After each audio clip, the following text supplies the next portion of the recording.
ఆ రోజు ఉదయం కీర్తి తన ఒక్కతే అడవిలోకి వెళ్తుంది.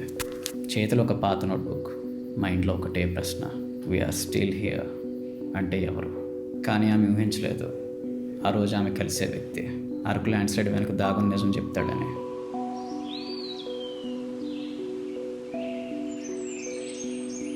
సూర్యుడు మబ్బుల వెనకాల దాక్కున్నాడు.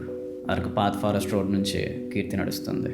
చుట్టూ నిశ్శబ్దం, కేవలం ఆకుల శబ్దం మాత్రమే. కొంత దూరం నడిచాక ఒక పాత గేట్ కనిపిస్తుంది. ఫారెస్ట్ క్వార్టర్స్ క్లోజ్డ్ సిన్స్ 1999 అని రాసింది. అక్కడ కూర్చున్నవాడు ఒక ముసలాయన, గడ్డం పెరిగి బూడి జుట్టు, కళ్ళలో ఒక భయం. అతను ఒక వాచ్మెన్లా కనిపిస్తున్నాడు.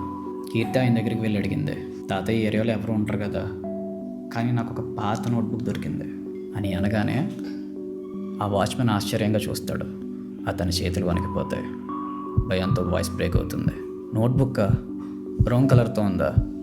దాని గురించి మాట్లాడకమ్మా, అది మంచిది కాదు అని అనగానే కీర్తి గట్టిగా అడుగుతుంది, please I just want to know what happened here in 1997. ఆ మాట విన్న వెంటనే వాచ్మెన్ తీవ్రంగా ఆలోచిస్తూ 1997 అక్టోబర్ 17 ఆ రోజు హిల్ స్లైడ్ అయింది. 3 అమ్మాయిలు మట్టిలో కలిసిపోయి ఒక కుటుంబం, తల్లి, తండ్రి, 2 పిల్లలు ఇప్పటికీ కనపడలేదు. గవర్నమెంట్ రెస్క్యూ ట్రై చేసింది, కానీ బాడీస్ ఎప్పటికీ దొరకలేదు. కీర్తి ఆశ్చర్యంగా అడుగుతుంది, అంటే వాళ్ళు చనిపోయారని కన్ఫర్మ్ అయిందా? ఆ వాచ్మెన్ తలుపుతూ, అది ఎవరో చెప్పలేకపోయారమ్మా, కానీ రాత్రులు మాత్రం ఆ కొండపై నుండి లైట్స్ కనపడేవి. ఎవరో హెల్ప్ అని పిలుస్తూ వాయిసెస్ వినిపించేవి. కీర్తి ఇది విన్న వెంటనే ఒక్కసారిగా ఊపిరాగిపోయింది.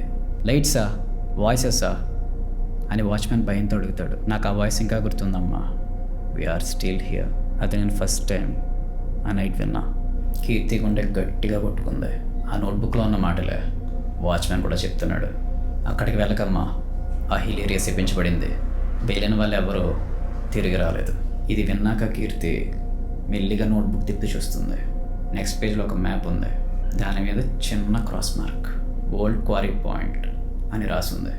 ఆ క్రాస్ మార్క్ చూసిన కీర్తి వాచ్మెన్ మాటలు వినకుండా ఆ హిల్ వైపే వెళ్తుంది.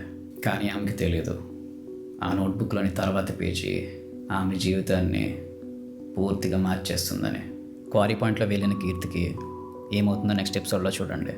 Subscribe to our channel to know more.